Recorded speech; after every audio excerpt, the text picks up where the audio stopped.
The morning sun spilled over the White House's South Lawn as American actor Jonathan Roumie adjusted the silver cross at his collar and stepped into the West Wing. He was scheduled for a public engagement at 10 o'clock a.m., a panel discussion on civic responsibility in the arts, and he'd already rehearsed his opening remarks. But before he could step into the event room, his personal phone buzzed. Unknown number. He hesitated. Jonathan rarely answered unverified calls, but something in his gut told him to pick up. "Mr. Roumie," came the deep, stern voice on the other end. "This is Transportation Secretary Pete Buttigieg." Jonathan stiffened. He wasn't expecting a call from a sitting cabinet secretary. "What can I do for you, Secretary Buttigieg?" he replied coolly, motioning for his aide to wait. "There's a topic I need you to drop from your discussion," he said flatly. "You're dabbling in sensitive policy discussions, and let's just say it's above your public-facing role. Drop the topic or we'll have a problem." Jonathan's eyes narrowed.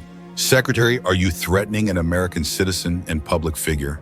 A long pause. "I'm warning you," Buttigieg said, his tone sharper now. "You're poking around where you don't belong. You may think the president has your back, but he won't shield you from what I can unleash. You're young, outspoken, and you're playing in the big leagues now." The line went dead. Jonathan stood frozen for a second. His aide approached, whispering, "Mr. Roumie, they're waiting." He nodded, sliding the phone into his pocket. But something had shifted. Later that afternoon, while preparing for a follow-up meeting, Jonathan found a redacted document referencing Project Transit Harmony, a phrase he'd heard only once before, whispered during a background briefing for a White House arts initiative that he accidentally overheard 2 months prior. That night, instead of sleeping, he dug through every public record he could access. Emails, printed policy proposals, off-record notes from his own research assistant, and there it was. Buttigieg had signed off on covert policy assessments contradicting the president's public transportation directives. He wasn't just disagreeing, he was subverting. And now he was trying to silence him. Jonathan Roumie didn't get into acting to be silenced on matters of public trust. If Buttigieg wanted him quiet, he had picked the wrong man. He wouldn't just speak, he'd expose. But he needed a plan, and for that, he'd need the spotlight. The next morning, he sent a message to Sean Hannity's team at Fox, ready to go live. Topic: executive overreach. Full segment, no holds barred. Within hours, the headline was plastered across the conservative media sphere. Roumie versus Buttigieg. Fox exclusive coming tonight. It was no longer a warning, it was war. By noon, the Fox studios in Manhattan were buzzing. Producers scrambled between control rooms, phone lines lit up, and camera crews rehearsed every shot twice. The upcoming live segment was already being promoted as the biggest political confrontation involving a cabinet secretary since Trump's 2016 CNN walkout. The chyron read, "Tonight, actor Jonathan Roumie breaks silence on Transportation Secretary Pete Buttigieg." Back at the White House, Jonathan reviewed his notes alone in his temporary office, bathed in the pale blue light of 2 monitors and the soft hum of his air purifier. On his desk lay 3 manila folders, each one stamped confidential. They were copies he had legally obtained through a Freedom of Information Act request related to federal transparency. Buttigieg thought he was guessing. He had no idea Jonathan had his actual signature. Jonathan stared at the top document, an internal Department of Transportation memo from 2 years prior, signed by Secretary Buttigieg, warning that certain infrastructure projects in the Northeast directly contradicted the president's stated policy commitments. Instead of raising concerns internally, he had communicated with state governors and private industry leaders in a back-channel forum. The memo contained phrases like regulatory independence and executive project bypass. To Jonathan, it sounded like an unauthorized policy. That would be his opening shot. He slid the folders into his leather portfolio and stood up. His suit was pressed, his cross gleaming at his collarbone. But this time, he wasn't just representing his public persona. He was standing for accountability, not just political, but moral. "Black cars outside," his assistant called from the doorway. "Let's move." On the ride to Fox, Jonathan reviewed the possible traps. Buttigieg wouldn't sit by quietly. The Department of Transportation was surely watching, and if he slipped even once, disclosed one wrong detail, he'd be branded a national security risk. But he knew exactly what he was allowed to say. More importantly, he knew how to say it. As he entered the studio, Sean Hannity greeted him with a firm handshake. "You ready for this?" Jonathan gave him a smile, sharp and fearless. He made it personal. "So yes, Sean, I'm ready." 10 minutes before they went live, Hannity's executive producer leaned in. We just got word Buttigieg's office issued a statement. It says, Secretary Buttigieg has no knowledge of any breach and warns the public not to be misled by media stunts designed to inflame public trust in federal agencies. Jonathan laughed under his breath. Perfect. Now he's playing defense. As he sat under the blinding studio lights, mic clipped to his collar, makeup dabbed at his cheekbones, Jonathan centered himself with a quiet prayer. Then he glanced at the camera lens and rehearsed his first words silently. Secretary Buttigieg warned me to stay quiet, but I won't, and here's why. The countdown began. 5, 4, 3, 2, 1. The red light turned on and America leaned in. Good evening, Jonathan began, his voice clear and firm as it rang through living rooms, bars, and social media live streams across the country. I wasn't planning to speak on this tonight, but when a sitting transportation secretary calls to threaten your silence, well, you either obey or you speak louder. The audience at home froze. Hannity leaned back in his chair, letting him take the floor. Jonathan held up the first document. This is a declassified memo signed by Secretary Pete Buttigieg himself. In it, he references a covert discussion given to state and regional transportation officials without presidential authorization regarding federal funding allocations in the western states. That's not standard administrative advisory. That's unilaterally setting policy. Hannity's jaw tightened, clearly caught off guard. Jonathan leaned forward. Secretary Buttigieg told me, and I quote, "You're playing in the big leagues now. I have no problem with the big leagues, but I do have a problem when unelected secretaries act like presidents." In a control room off stage, Fox producers widened their eyes. Twitter, now called simply X, was already lighting up with the hashtag Roumie versus Buttigieg. People say I'm too young, too outspoken. Maybe so, Jonathan continued. But I know this. America was never meant to be ruled from a cabinet department. It was meant to be led by the people through their elected voice. And right now, the people deserve the truth. Hannity raised an eyebrow. Are you saying Secretary Buttigieg bypassed the president? Jonathan didn't blink. I'm saying Buttigieg made strategic decisions based on his own judgment, not the commander-in-chief's. He withheld policy dissent, manipulated briefings, and pressured junior advisors into silence.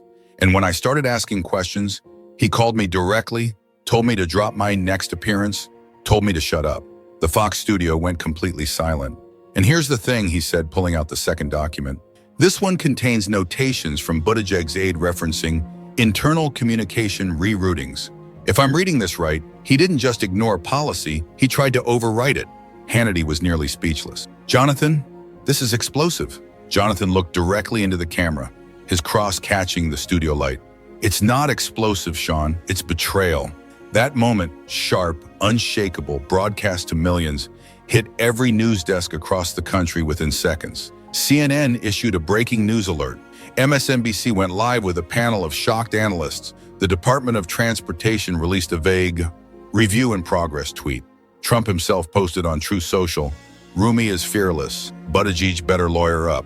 But Jonathan wasn't finished. He leaned back in his chair, voice calm, eyes like steel. They thought I wouldn't speak, that I'd fold, but I didn't get into public life to be anyone's puppet, especially not a secretary's. The red light on the camera stayed steady, and in living rooms from Iowa to Florida, Americans watched, stunned. As Jonathan's words echoed through the news cycle, the Department of Transportation scrambled to contain the fallout.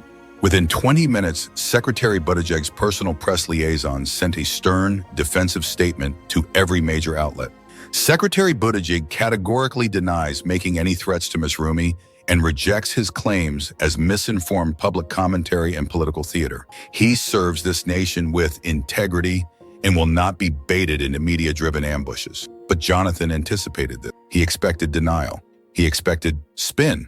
What Buttigieg didn't expect was what came next. He leaned forward again, his tone sharper now, holding up his phone for the camera. Since Secretary Buttigieg says this is political theater, I'd like to share with America a voicemail I received 4 days ago. Hannity blinked. You're serious? Jonathan nodded. Very. He pressed play. The studio speaker's tone for broadcast carried Buttigieg's unmistakable voice. Low, firm. Jonathan, this is Secretary Buttigieg. I heard you're planning to bring up that memo on Fox. I'd think twice. You don't want to start something you can't finish. Stay in your lane. That's a friendly warning. The room froze. Hannity, visibly stunned, cleared his throat. That sounded pretty clear. Jonathan muted the phone and looked directly into the camera. He calls that integrity. Online chaos erupted. X, formerly Twitter, exploded with posts. Buttigieg warning began trending. Clips of the voicemail circulated within minutes. The voicemail, raw and unedited, stripped Buttigieg's defense of any pretense. His denial was now contradicted by his own voice. Meanwhile, Buttigieg's team scrambled. An aide called Fox demanding the voicemail not be replayed. Fox refused. CNN reluctantly aired the clip. MSNBC tried to downplay it, but couldn't avoid the explosion. Newsweek ran the headline, "Roumie drops voicemail bomb, Buttigieg cornered." And then at 9:32 p.m., Buttigieg made the worst move possible. He called in live. Fox producers almost said no, but Jonathan smiled. Let him speak. He appeared via phone, voice tight. Let's be clear, Buttigieg said. That voicemail was taken out of context. I was offering advice, not issuing a threat. Jonathan cut in sharply. Telling me to stay in my lane isn't advice. It's condescension from a man who's forgotten his duty to public accountability. The line went dead. Buttigieg had hung up. That's what I thought, Jonathan said, his voice calm, victorious. The crowd in the Fox studio broke into scattered applause, and the nation, still glued to screens, began to realize this wasn't just an actor with a flair for headlines. Jonathan had just dragged a cabinet secretary into the political ring, and he was already losing. The next morning, Washington, D.C. was ablaze. Jonathan's explosive broadcast dominated every headline. By 7 a.m., congressional phones rang off the hook. Journalists hovered outside Senate offices. And inside the Capitol, two factions rapidly formed. Those who stood with Secretary Buttigieg and those who now feared Jonathan Roumie more than they ever had. Representative Jim Jordan stepped up first, his voice firm at a press briefing. That voicemail speaks for itself. If a sitting secretary is using his office to intimidate public figures or interfere with oversight, we need hearings, and we need them now. In the Senate, Josh Hawley tweeted, Roumie showed courage. The Buttigieg memo raises serious constitutional concerns. Congress must investigate. Even Democrats hesitated. Some dismissed the voicemail as harmlessly paternalistic, but others, particularly moderate voices, warned against appearing to defend threats. By noon, House Speaker Mike Johnson called for a closed-door hearing, not about Jonathan, but about Buttigieg. A subpoena for his policy memo was drafted within hours. At the White House, President Trump was jubilant. This is what we've been waiting for, he reportedly told aides. He stood up to the bureaucrats, and they blinked. Jonathan, meanwhile, wasn't celebrating. He was preparing. That afternoon, he walked into the Capitol, carrying a white folder packed with hard copies of Buttigieg's internal policy notes, communications logs, and timeline records. Fox cameras caught his entrance. Live. He's not letting this die, the host whispered, as Jonathan passed security. Inside, he met privately with Jordan, Gates, Stefanik, and other key figures. His plan wasn't just about vindication. It was about accountability. They're not afraid of secretaries, he told them. They're afraid of exposure. That's why they want me silenced. Outside the building, protesters had already gathered. Some held signs that read, "Back off our secretaries." Others waved "Roumie for the truth" banners. The clash of loyalty and truth was becoming undeniable. That night on Tucker Tonight, Jonathan appeared again, not as a guest, but as a force. He recounted the hearing prep, laid out the memo chain, and then calmly said, if a government department forgets who they serve, they cease to be defenders of freedom, and we have a duty to remind them with facts, not fear. Viewers at home sat stunned. Even some of Buttigieg's longtime defenders were now silent. Jonathan hadn't just turned Buttigieg's warning upside down. He had turned the nation's eyes toward the one question no one in D.C. wanted to ask out loud. Who's really calling the shots? At 8:13 the following morning, a PDF file leaked online, and it was the final crack in the dam, titled Strategic Regulatory Outlook, Public Perception, Management, and Post-Transition Scenarios. The internal memo carried Secretary Pete Buttigieg's digital signature and bore the seal of the Department of Transportation. Though not classified, it was labeled for internal advisory use only. Inside were unsettling phrases. Increased polarization may require coordinated messaging control. Civilian figures with broad youth appeal, particularly those under 35, must be monitored for narrative disruption. Public figures who promote destabilizing rhetoric may require counter-narrative containment. That last line, it had been highlighted in red, and someone, likely a Patriot Insight, had leaked it to a conservative news source who handed it straight to Jonathan. He didn't wait for another studio segment. He went live on his X account with the caption, he said, "I made it up. Here's the memo. Read it yourself." The post hit 1 million views in under 10 minutes. By lunchtime #contained this was trending. Major media outlets scrambled. CNN offered the Department of Transportation a chance to clarify. They refused. MSNBC went quiet. The Daily Beast called it an unprecedented breach of administrative neutrality. Trump shared the post, simply commenting, "They tried to silence Roumie. Instead, he's silencing them." Inside the Department of Transportation, chaos ignited. An internal review began immediately. Buttigieg, already under fire, had to call in legal counsel. At Fox HQ, Hannity couldn't hide his shock as he read the memo live. This is beyond politics now. This is institutional arrogance exposed by an American actor with a spine of steel. Jonathan, meanwhile, kept calm. He released a short video standing in front of the Capitol steps. His voice was level, not emotional. His tone was legal, not theatrical. This isn't about left or right. It's about the Constitution. When a secretary labels public voices as destabilizing, when he targets Gen Z for narrative disruption, that's not defense. That's control.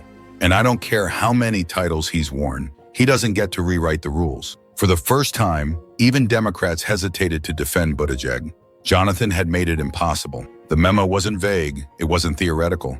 It was strategy designed to suppress dissent. And Jonathan, with nothing but his voice and his evidence, had turned it against its authors. America had seen cabinet secretaries as untouchable. Now, thanks to him, they were under a microscope, and he hadn't even started his full testimony yet. The subpoena was official by dawn. Jonathan Roumie, American actor and the man who had just upended a federal department, was summoned to testify in a closed congressional hearing scheduled for 10 a.m. sharp. But when Jonathan arrived at the Capitol that morning, the energy outside felt more like a public rally than a government proceeding. Hundreds had gathered on the Capitol steps, some waving American flags, others holding signs that read, "We stand with Jonathan. The Constitution over secretaries. Truth doesn't need rank." Inside, the corridors buzzed. Reporters swarmed for a glimpse. Congressional aides whispered. Staffers ducked into rooms clutching phones. Even hardened veterans of the Hill could sense it.